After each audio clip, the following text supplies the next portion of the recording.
Welcome to Live 5 News at 6. I'm Raphael James. An audit of the South Carolina Department of Juvenile Justice shows little change after a detailed investigation 3 years ago. This lack of change is posing safety concerns for the youth who call these facilities home. Live 5's investigative reporter Emily Johnson breaks down the detailed audit for us and explains how those involved feel about the minimal progress.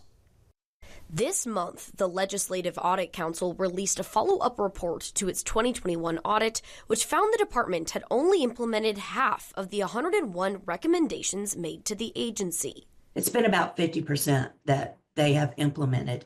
In some cases, they've said they've implemented more, but we want documentation. We have to have evidence. In the safety and security category, only 8 out of 24 recommendations were fully implemented. As for medical care and educational services for juveniles, no recommendations were fully implemented.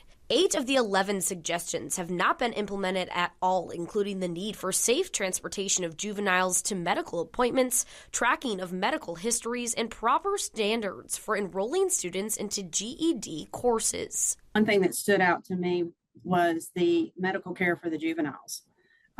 That's a continuing issue. We published it in the April 2021 audit.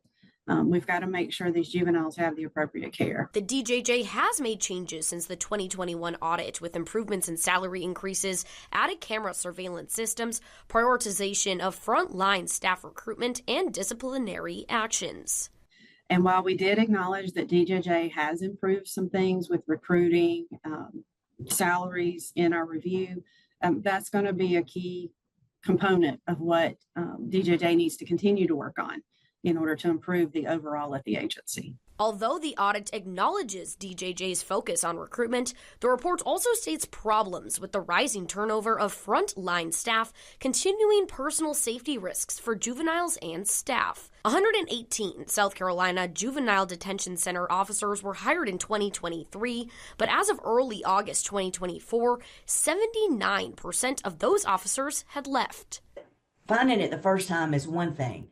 Having 2 years to fix it and not fixing it, that's another thing. As for what is done with the recommendations, it's up to the DJJ to implement the suggestions, and any forceful change would come directly from the state legislator. We also reached out to the DJJ for a comment, but were not given a response.